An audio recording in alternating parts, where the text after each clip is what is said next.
നമസ്കാരം. തലതിരിഞ്ഞ സഹകരണ സംഘ ചിന്തകളിലേക്കാണ് സ്വാഗതം പറയുന്നത്. സ്വന്തം കാര്യം പറയുന്നതിൽ എനിക്കല്പം വിമുഖതയുണ്ട്, എങ്കിലും പറയുകയാണ്. MBA ചെയ്യുമ്പോൾ 4ാം സെമസ്റ്ററിലുള്ള ഒരു പ്രൊജക്റ്റുണ്ട്. ഫിനാൻസ് ആയിരുന്നു എൻ്റെ ഓപ്ഷൻ. അതുകൊണ്ട് ഫെഡറൽ ബാങ്ക് നഷ്ടത്തിൽ പ്രവർത്തിക്കുന്ന 12 ബ്രാഞ്ചുകളെ പറ്റിയാണ് ഞാൻ പഠിച്ചത്. പ്രൊജക്റ്റ് ചെയ്ത അനുഭവത്തിൻ്റെ വെളിച്ചത്തിലാണ് ഈ വീഡിയോ നിങ്ങൾക്ക് വേണ്ടി ചെയ്യുന്നത്. സഹകരണ സംഘങ്ങളെക്കുറിച്ചാണ് ഈ വീഡിയോ. 2 തരം സഹകരണ സംഘങ്ങളാണ് കേരളത്തിലുള്ളത്. 1 ഡെപ്പോസിറ്റ് സംഘങ്ങളും 2 ലോൺ സംഘങ്ങളും. ഡെപ്പോസിറ്റ് സഹകരണ സംഘം എന്ന് പറഞ്ഞാൽ ആ സംഘത്തിൽ ലോണിനേക്കാൾ കൂടുതൽ ഡെപ്പോസിറ്റ് ഉണ്ടായിരിക്കും. ലോൺ സംഘം എന്ന് പറയാൻ പറ്റിയ സഹകരണ സംഘങ്ങൾ കേരളത്തിൽ വളരെ കുറവാണ്. കാരണം എല്ലായിടത്തും ഡെപ്പോസിറ്റാണ് കൂടുതൽ. അതേപോലെ ചില സംഘങ്ങളിൽ ലോൺ കണ്ടെന്ന് തന്നെ വരില്ല. സഹകരണ സംഘങ്ങളുടെ വരുമാനത്തെപ്പറ്റിയും ചിലവിനെപ്പറ്റിയും പറഞ്ഞു തരാം. സംഘത്തിൽ വരുന്ന ഡെപ്പോസിറ്റുകൾക്ക് ഓരോ വർഷവും പലിശ നൽകണം. ഇത് സഹകരണ സംഘങ്ങൾക്ക് ഒരു ചിലവാണ്. ലോണുകളിൽ നിന്നുള്ള പലിശയാണ് സഹകരണ സംഘങ്ങളുടെ പ്രധാന വരുമാനം. മറ്റ് ചില വരുമാനം കൂടി സഹകരണ സംഘങ്ങൾക്കുണ്ട്. നീതി സ്റ്റോർ നടത്തുന്നുണ്ടെങ്കിൽ അതിൽ നിന്നുള്ള വരുമാനം, വാടക ഇനത്തിൽ ലഭിക്കുന്ന വരുമാനം, മറ്റ് സ്ഥാപനങ്ങൾ വഴിയുള്ള വരുമാനം, ചിട്ടി, വളം കച്ചവടം, സ്വർണ്ണപ്പണയം തുടങ്ങിയ വിവിധ മാർഗങ്ങളും വരുമാനത്തിൻ്റെ ഭാഗമായുണ്ട്. മനസ്സിലാകുന്ന രീതിയിൽ ഇത് വിവരിക്കാം. ഒരു സഹകരണ സംഘത്തിൽ 1 ലക്ഷം രൂപ ഡെപ്പോസിറ്റ് ഉണ്ടെന്ന് കരുതുക. ഒരു വർഷം 7% പലിശ നൽകുകയാണെങ്കിൽ സംഘത്തിൻ്റെ ചെലവ് 7000 രൂപയായിരിക്കും. അതേപോലെ സംഘത്തിലെ സ്റ്റാഫുകളുടെ ശമ്പളം, വാടക, കറണ്ട് ചാർജ്, ഓഫീസ് ചിലവുകൾ, സംഘം ലോൺ എടുത്തിട്ടുണ്ടെങ്കിൽ അതിൻ്റെ പലിശ എന്നിവ ചിലവിനത്തിൽ പെടുന്നവയാണ്. ഇനിയും സഹകരണ സംഘത്തിൻ്റെ വരുമാനത്തെപ്പറ്റി നമുക്ക് ചിന്തിക്കാം. സംഘം ഒരു ലോൺ കൊടുക്കുന്നുണ്ടെങ്കിൽ അതിൽ നിന്ന് കിട്ടുന്ന പലിശയാണ് പ്രധാന വരുമാനം. നീതി സ്റ്റോർ മറ്റ് സ്ഥാപനങ്ങൾ നടത്തുന്നുണ്ടെങ്കിൽ അതിൽ നിന്നുള്ള ലാഭവും വരുമാനമായി കണക്കാക്കും. സാധാരണഗതിയിൽ ബാങ്കുകൾ ഡെപ്പോസിറ്റ് കൊടുക്കുന്ന പലിശയേക്കാൾ 2-3% കൂടുതലായിരിക്കും ലോണുകളുടെ പലിശ. അതായത് ഡെപ്പോസിറ്റായി ലഭിക്കുന്ന 1 ലക്ഷം രൂപ ലോണായി നൽകിയാൽ 10000 രൂപ വരുമാനം ലഭിക്കും. അതായത് വാർഷിക ലാഭം 3000 രൂപ. ഇതിൽ നിന്നും ശമ്പളം, കറണ്ട് ചാർജ്, സംഘം ഡയറക്ടർമാരുടെയും ബോർഡ് അംഗങ്ങളുടെയും ചെലവ് തുടങ്ങിയവ നൽകേണ്ടതാണ്. ഈ തുക 3000-ൽ കൂടുതൽ വന്നാൽ സംഘം ഡെപ്പോസിറ്റിൽ നിന്നായിരിക്കും എടുത്തു കൊടുക്കേണ്ടി വരുന്നത്. അതായത് വിത്തെടുത്ത് കുത്തുക എന്ന് നാം നാടൻ ഭാഷയിൽ പറയും. കേരളത്തിലെ എല്ലാ സഹകരണ സംഘങ്ങളും ഡെപ്പോസിറ്റ് സംഘങ്ങളാണ്.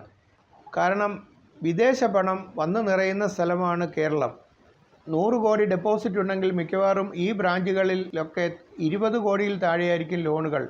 ഇവയെ വേറൊരു രീതിയിൽ കൂടി കാണാം. ഡെപ്പോസിറ്റുകൾ കൂടുമ്പോൾ കൂടുതൽ പണം പലിശയായി നൽകേണ്ടി വരും. ലോണിൽ നിന്ന് കിട്ടുന്ന പലിശ വളരെ കുറവായിരിക്കും. അല്ലെങ്കിൽ കേരളത്തിലെ ബാങ്ക് ബ്രാഞ്ചുകൾ, സഹകരണ സംഘങ്ങൾ തുടങ്ങിയവയിൽ മിക്കവാറും എല്ലാം നഷ്ടത്തിലാണ് പ്രവർത്തിക്കുന്നത്. അപ്പോൾ ന്യായമായ ഒരു സംശയം ഉയരാം.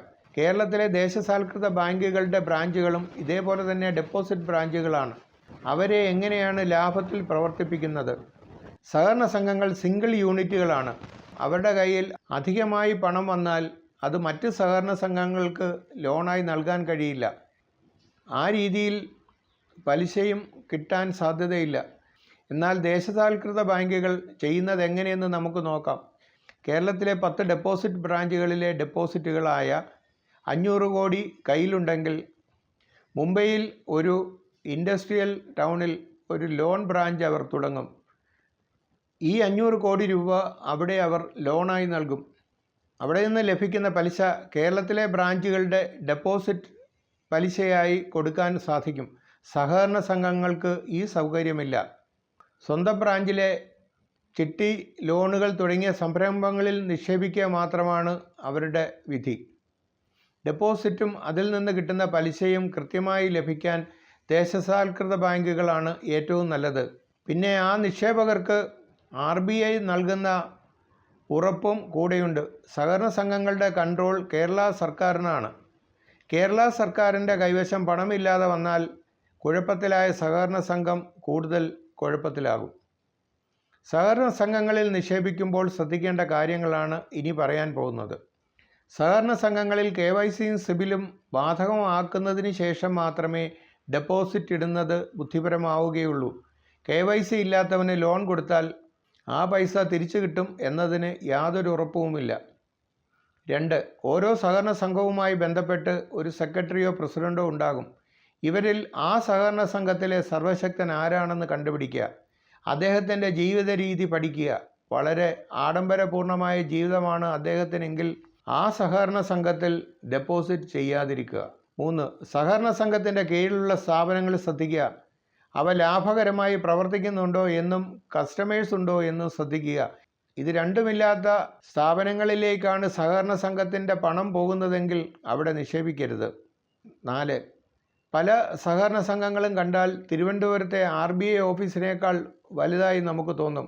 അത്രയധികം പണം വരുമാനമായി വരുന്ന സഹകരണ സംഘങ്ങൾ കേരളത്തിൽ കുറവാണ്. അപ്പോൾ നിക്ഷേപകരുടെ പണമെടുത്തായിരിക്കും ഈ പുതിയ നിർമ്മാണ പ്രക്രിയകൾ നടക്കുന്നത്. അതിൽ നിന്നും കമ്മീഷൻ അടിക്കാം. അത്തരം സംഘങ്ങൾ കഴിയുന്നതും ഒഴിവാക്കുക. 5. സാധാരണഗതിയിൽ കഴിഞ്ഞ പലിശ വാഗ്ദാനം ചെയ്യുന്ന സഹകരണ സംഘങ്ങൾ ഒഴിവാക്കുക. ആ വാക്കുകൾ പാലിക്കാൻ അവർക്ക് വളരെ ബുദ്ധിമുട്ടായിരിക്കും. കാരണം നിക്ഷേപകർക്ക് കൊടുക്കുന്ന പലിശയേക്കാൾ കൂടിയ വരുമാനം അവരുടെ ലോണിൽ നിന്ന് ലഭിക്കേണ്ടതാണ്. ഉയർന്ന പലിശ വാഗ്ദാനം ചെയ്യുമ്പോൾ സ്ഥാപനം ലാഭകരമാക്കാൻ ലോണിൽ നിന്നുള്ള ഉയർന്ന പലിശ കിട്ടേണ്ടതാണ്. ഇത് കിട്ടാൻ വളരെയധികം ബുദ്ധിമുട്ടാണ്. 6. തുടർച്ചയായി ഒരു പാർട്ടി തന്നെ ഭരിക്കുന്ന സഹകരണ സംഘങ്ങൾ കഴിയുന്നതും ഒഴിവാക്കുക. അവിടെ അഴിമതി കടന്നു വരാനുള്ള സാധ്യത വളരെ കൂടുതലാണ്. 7. സഹകരണ സംഘത്തിൻ്റെ ഡയറക്ടർ ബോർഡ് മെമ്പർമാരെ പറ്റി ശ്രദ്ധിക്കുക. അഴിമതിയുടെ ട്രാക്ക് റെക്കോർഡ് ഉള്ളവരും പണം ധൂർത്തടിക്കുന്നതിൽ മിടുക്ക് ഉള്ളവരും ആണെങ്കിൽ ആ സഹകരണ സംഘം ഡെപ്പോസിറ്റിന് പറ്റിയതല്ല എന്ന് മനസ്സിലാക്കണം. 8. വീട് വയ്ക്കുന്നതിന് മുമ്പും കാർ വാങ്ങുന്നതിന് മുമ്പും നാം വിശദമായ പഠനങ്ങൾ നടത്താറുണ്ട്. പണം നിക്ഷേപിക്കുന്ന കാര്യത്തിലും ഇതേ ഉത്തരവാദിത്തം നാം പാലിക്കേണ്ടതാണ്. 9.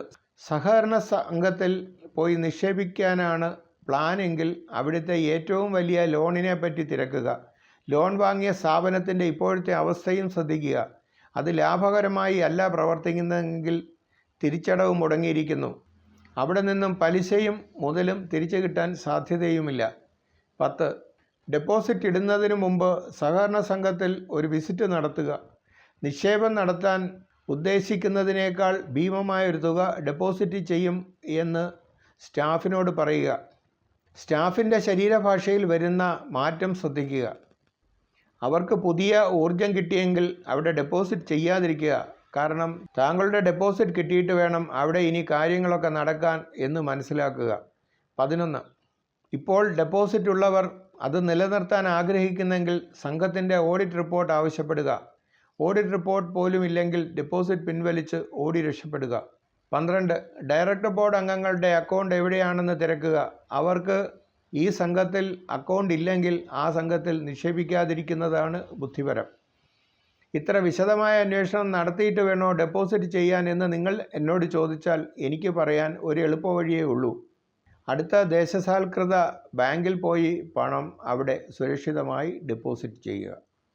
ബാലകൃഷ്ണൻ: എൻ്റെ നാട്ടിൽ ഒരു സഹകരണ സംഘത്തിൻ്റെ ബ്രാഞ്ച് ഉണ്ടായിരുന്നു.